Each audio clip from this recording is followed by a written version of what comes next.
Selamat datang di SDB Art AI. Silakan subscribe channel ini agar kalian selalu dapat cerita-cerita horor terbaru dari channel ini. Oke, nggak pakai lama, langsung aja kita simak cerita berikut ini. Malam di sebuah kota kecil di Jawa Barat. Udara dingin menyelimuti jalanan setelah hujan sore tadi mengguyur. Sisa-sisa air masih menetes dari daun pohon, menimbulkan suara tik yang berpadu dengan derik jangkrik dan sesekali motor yang melintas pelan. Di salah satu sudut jalan utama berdiri sebuah gerobak nasi goreng sederhana. Gerobak itu dicat warna biru pucat, sudah agak pudar dimakan waktu, tapi selalu bersih dan rapi. Lampu bohlam kuning yang tergantung di atas gerobak memancarkan cahaya hangat, menembus kegelapan jalan yang sepi. Dari kejauhan cahaya itu seperti suar yang menuntun orang-orang untuk singgah. Gerobak itu milik Mang Jajang, pedagang nasi goreng yang sudah lebih dari 15 tahun setia mangkal di tempat yang sama. Bagi banyak orang, nasi goreng Mang Jajang bukan sekedar makanan pengisi perut, tapi sudah jadi bagian dari rutinitas dan kenangan. Sopir angkot yang pulang larut malam sering berhenti sejenak hanya untuk makan sebungkus nasi goreng pedas buatan Mang Jajang. Mahasiswa yang baru selesai nongkrong, mampir sekadar untuk melepas lapar sambil bercanda. Bahkan ada beberapa keluarga kecil yang hampir tiap minggu menyempatkan beli nasi goreng buat dibawa pulang. Orang-orang mengenalnya sebagai sosok sederhana dan ramah. Mang Jajang hampir tak pernah terlihat marah. Wajahnya selalu tersenyum meskipun tubuhnya kurus dan keriput mulai menghiasi wajahnya. Caranya mengaduk nasi di wajan besar selalu terlihat penuh semangat. Ditambah suara ces ketika kecap disiram ke nasi panas menebarkan aroma harum yang bikin perut keroncongan siapapun yang lewat. Selain itu, ada satu hal yang membuat orang betah beli di situ, kebersihan gerobaknya. Mang Jajang terkenal telaten, selalu membersihkan piring, sendok, dan meja kecil di samping gerobak. Bahkan banyak orang bilang, nasi goreng Mang Jajang itu enak karena bersih, bukan asal goreng. Malam itu, seperti biasanya, Mang Jajang terlihat sibuk. Tangannya lincah mengaduk nasi di wajan, sesekali bercanda dengan pelanggan sambil mengipas api kompor arang. Tawa renyahnya terdengar, meskipun bercampur dengan suara sendok besi yang beradu dengan wajan. Beberapa anak muda duduk di bangku plastik, tertawa-tawa sambil menunggu pesanan. Seorang bapak duduk di ujung, menyeruput es teh sambil ngobrol dengan Mang Jajang. Sementara itu, seorang ibu datang tergesa-gesa. "Mang, bungkus 2 ya, buat anak di rumah." Dan seperti biasa, Mang Jajang menjawab dengan senyum. "Siap Bu, tunggu sebentar ya." Semua tampak biasa. Semua tampak seperti malam-malam sebelumnya. Tidak ada yang menyangka bahwa malam itu adalah malam terakhir Mang Jajang berdiri di balik gerobaknya. Malam terakhir suara sendok dan wajan berpadu. Dan malam terakhir aroma nasi gorengnya tercium di sudut jalan itu. Malam biasa, yang tanpa disadari akan menjadi awal dari kisah yang tak pernah dilupakan warga sekitar. Jam dinding warung kecil di seberang jalan sudah menunjukkan pukul 11 malam. Jalanan semakin sepi. Hanya ada beberapa kendaraan yang sesekali lewat. Mayoritas truk pengangkut barang dan motor anak muda yang baru pulang nongkrong. Mang Jajang masih sibuk di balik gerobaknya. Keringat tipis membasahi dahinya meski udara malam itu cukup dingin. Tangannya lincah, memecahkan telur, menuang kecap, lalu mengaduk nasi di wajan dengan gerakan yang sudah otomatis ia lakukan selama belasan tahun. "2 porsi pedas, Mang!" teriak seorang mahasiswa yang duduk di bangku plastik sambil tertawa bersama teman-temannya. "Siap, tambah kerupuk kan?" sahut Mang Jajang. "Wajib, Mang, nggak pakai kerupuk nggak lame." Gelak tawa kendali pecah. Suasana gerobak itu hangat, meski berada di pinggir jalan yang gelap. Satu persatu pelanggan datang dan pergi. Ada yang makan di tempat, ada pula yang bungkus untuk dibawa pulang. Seperti biasa, Mang Jajang melayani semua dengan sabar. Tidak ada yang berubah malam itu. Semua terasa normal, rutinitas seperti biasa. Sekitar 11.30 malam, pelanggan mulai berkurang. Tinggal 1-2 orang yang duduk sambil mengobrol kecil. Mang Jajang menoleh ke jalan raya yang makin sepi. Cahaya lampu jalan berderet redup, sebagian bahkan mati. Dari kejauhan, suara knalpot truk besar terdengar mendekat perlahan. Seorang pelanggan terakhir, seorang bapak tua, selesai makan dan berdiri. "Mang, Mantep biasa, terima kasih ya. Mang Jajang tersenyum lebar. Sami-sami Pak, hati-hati di jalan. Bapak itu melangkah pergi meninggalkan gerobak. Tinggal Mang Jajang seorang diri. Ia duduk sebentar di bangku plastik, menghela napas panjang. Hari itu cukup ramai. Hatinya lega. Dalam pikirannya ia sudah mulai menghitung besok akan belanja beras berapa karung, telur berapa rak, dan minyak goreng yang mulai menipis. Namun malam itu ada satu hal yang berbeda. Angin tiba-tiba bertiup agak kencang, membuat dedaunan di tepi jalan bergesekan. Lampu bohlam di gerobaknya sempat berkedip, meski hanya sebentar. Mang Jajang sempat menoleh, tapi tak berpikir apa-apa. Ia sudah terbiasa dengan hal-hal kecil seperti itu. Sekitar 11.45 malam, Mang Jajang mulai membereskan wajan dan peralatan. Tapi sebelum benar-benar menutup gerobaknya, ia mendengar suara mobil melaju kencang dari arah ujung jalan. Suara mesin meraung seperti tak terkendali. Mang Jajang sempat menoleh. Lampu mobil itu terlihat menyilaukan. Makin lama, makin dekat. Ia berdiri di samping gerobak, mencoba menggeser posisi gerobaknya sedikit agar tidak terlalu mepet ke jalan. Namun semuanya terjadi begitu cepat. Dalam hitungan detik, suara klakson panjang terdengar, diikuti dentuman keras. Brak! Sebuah mobil menabrak langsung ke arah gerobak Mang Jajang. Suara kayu pecah, piring dan wajan berhamburan. Lampu bohlam meledak berkilau. Semua hancur berantakan dalam sekejap. Tubuh Mang Jajang terpental. Ia bahkan tidak sempat berteriak. Saat itu juga, ia meregang nyawa di tempat yang sudah belasan tahun menjadi saksi perjuangannya mencari rejeki. Jalan yang tadinya sepi mendadak ramai. Orang-orang berlarian menghampiri. Suara panik terdengar di mana-mana. Mobil yang menabrak sempat berhenti sebentar, lalu melaju pergi meninggalkan lokasi. Di antara kepanikan itu, jasad Mang Jajang tergeletak di samping puing-puing gerobaknya. Wajahnya masih seperti biasa, seolah tertidur dengan tenang. Dan disitulah semuanya dimulai. Keesokan paginya, kabar duka menyebar cepat ke seluruh kampung. Dari mulut ke mulut, dari tetangga ke tetangga. Mang Jajang ditabrak mobil semalam. Gerobaknya hancur. Dia meninggal di tempat. Rumah sederhana Mang Jajang di gang kecil itu langsung dipenuhi orang. Beberapa tetangga membantu menyiapkan tikar dan kursi. Sebagian lagi sibuk memasang tenda biru untuk tempat pelayat. Di ruang tamu, jenazah Mang Jajang sudah terbujur kaku. Dibalut kain kafan, ditutupi kain batik. Bau wangi kayu gaharu dari dupa bercampur dengan aroma bunga melati yang ditaburkan di dekat jenazah.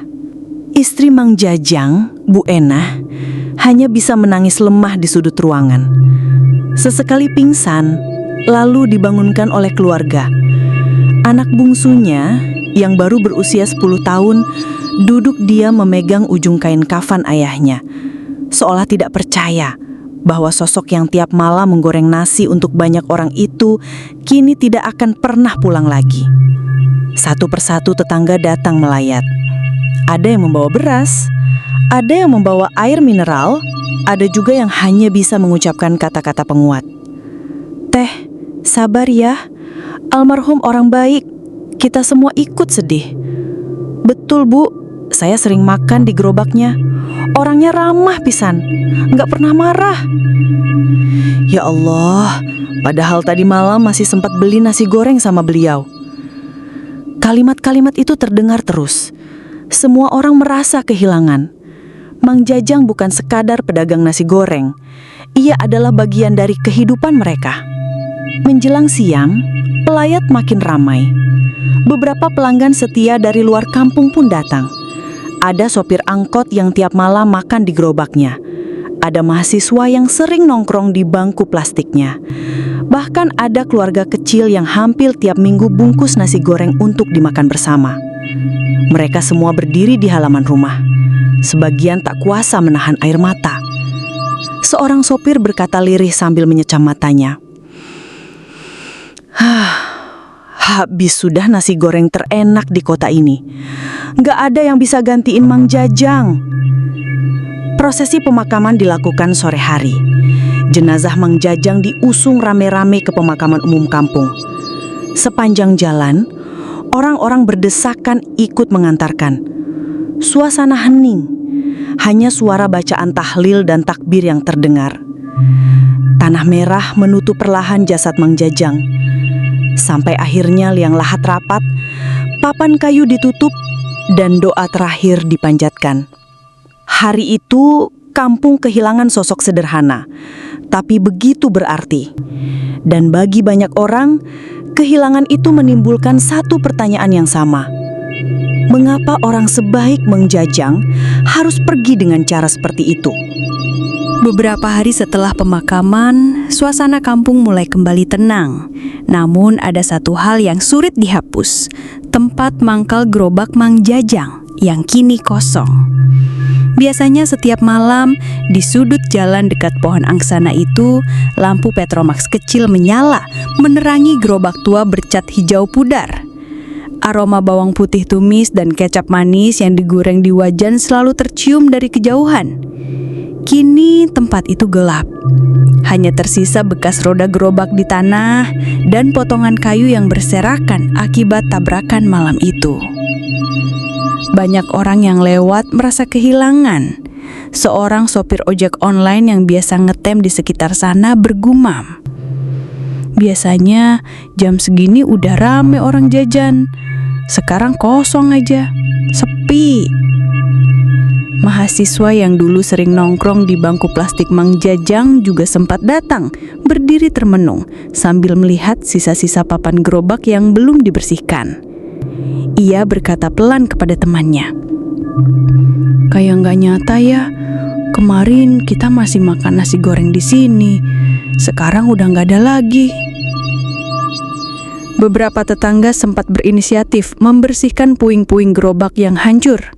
Potongan kayu, kaca, dan wajan yang penyok dikumpulkan. Ada juga yang menancapkan papan kecil bertuliskan, "Di sini Mang Jajang biasa berjualan nasi goreng. Al-Fatihah untuk beliau." Sejak itu, setiap orang yang lewat sering berhenti sejenak, membaca tulisan itu, lalu berdoa.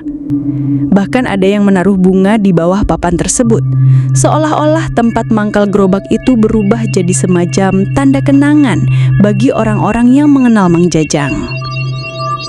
Namun seiring berjalannya waktu, mulai muncul cerita-cerita lain. Sopir angkot bercerita kalau malam-malam tertentu saat lewat jalan itu, ia mencium bau nasi goreng yang sangat familiar, padahal tempat itu kosong. Ibu yang pulang dari pasar malam mengaku mendengar suara ceprek-ceprek wajan digoreng persis seperti suara Mang Jajang saat mengaduk nasi di wajan besar. Tentu saja tidak semua percaya.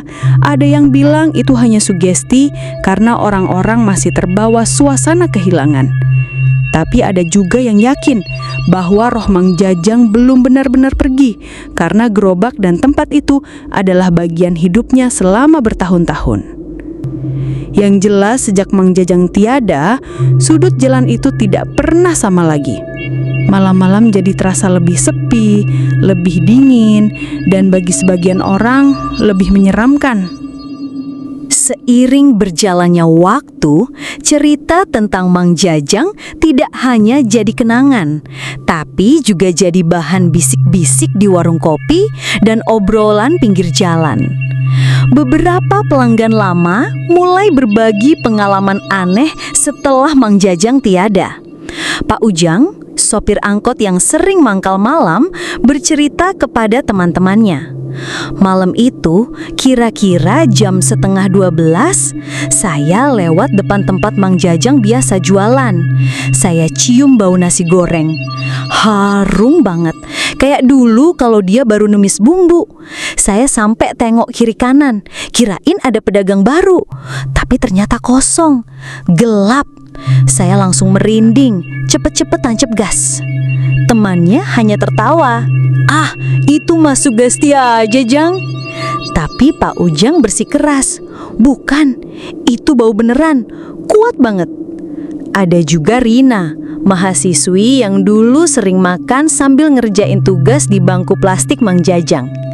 Dia bercerita ke temannya, Aku pulang kuliah agak malam, terus jalan kaki sama temenku. Pas lewat situ, aku jelas-jelas dengar suara wajan lagi diaduk, kayak ceprek-ceprek-ceprek. Temenku juga dengar. Kita berhenti, lihat ke arah pojok jalan. Gelap, kosong, tapi suaranya kedengeran makin jelas. Pas kita deketin, tiba-tiba sunyi, bener-bener hilang. Sejak itu, Rina nggak pernah mau jalan kaki lewat sana kalau malam.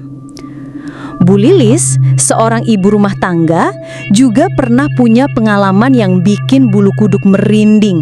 Malam-malam, dia mimpi.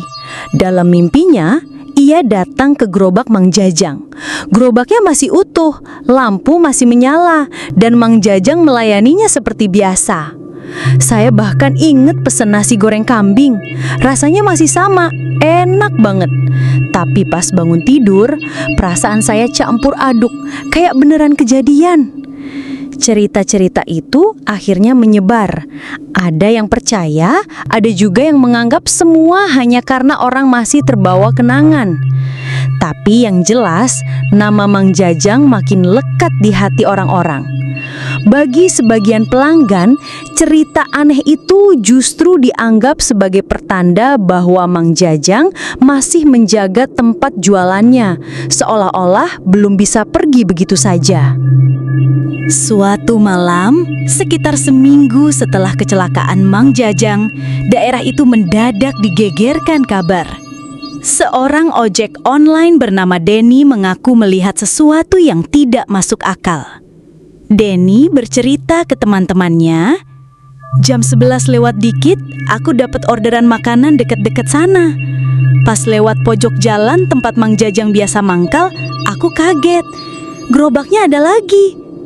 Lampu kuningnya nyala terang, sama persis kayak dulu. Bahkan aku lihat bayangan orang lagi ngaduk wajan. Jelas banget. Padahal aku yakin gerobaknya udah hancur waktu kecelakaan. Karena penasaran, Denny sempat melambatkan motornya. Katanya, suara penggorengan terdengar jelas. Cis, cis, cis. Seperti bawang digoreng. Bahkan aroma bumbu nasi goreng sempat tercium samar.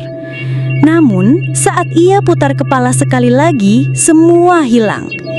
Yang ada hanya lahan kosong, gelap, dengan sisa bekas ban dan noda tanah akibat kecelakaan malam itu. Denny ketakutan, buru-buru tancap gas. Esok paginya, ia cerita ke teman-temannya di base camp. Awalnya mereka tertawa, menganggap Denny kecapean. Tapi cerita itu cepat menyebar dan membuat banyak orang mulai menghindari jalan itu kalau sudah larut malam. Beberapa hari kemudian, seorang pedagang kaki lima yang sering dorong gerobaknya pulang lewat situ juga mengaku melihat hal sama. Lampu gerobak menyala dan terdengar suara wajan dipukul-pukul. Saya pikir ada pedagang baru numpang mangkal, tapi pas saya deketin, nggak ada apa-apa. Yang bikin merinding, di tanah itu masih ada bekas darah kecelakaan yang warnanya kayak nggak mau hilang. Cerita-cerita itu bikin suasana kampung jadi makin tegang.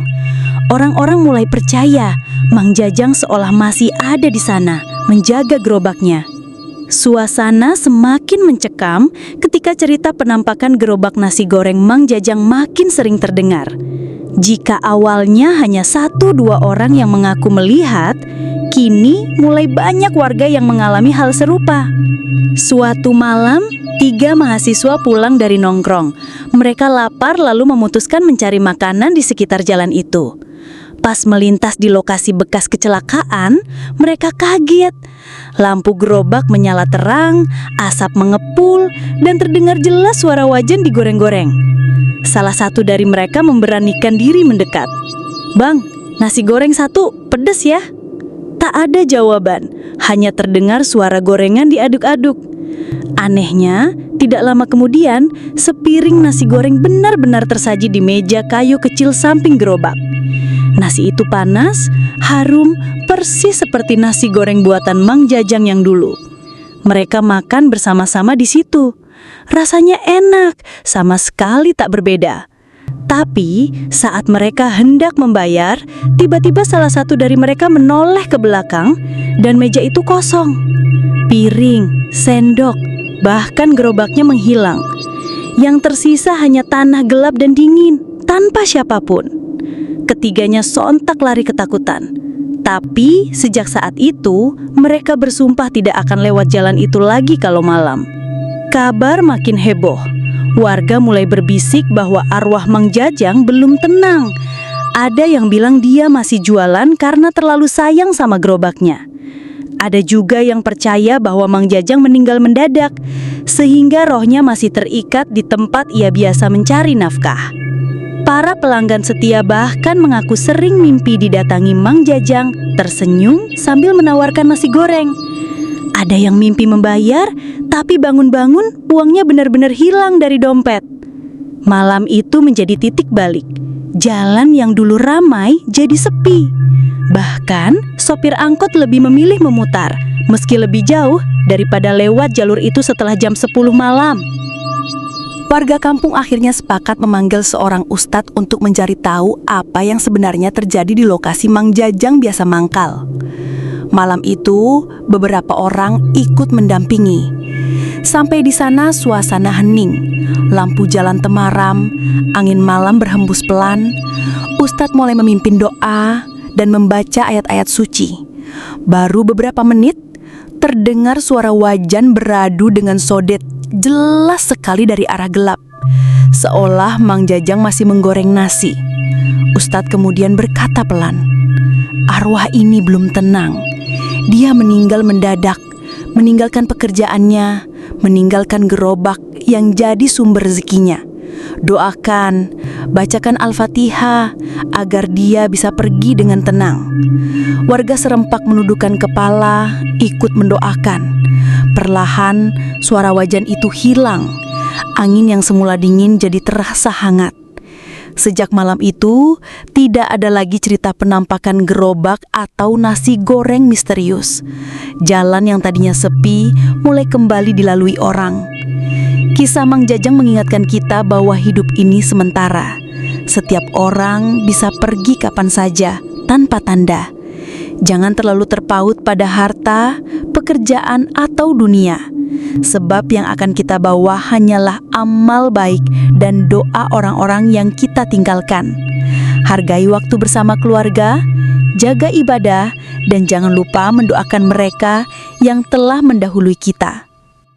SDB Art AI. Ketemu lagi di cerita selanjutnya. Bye-bye.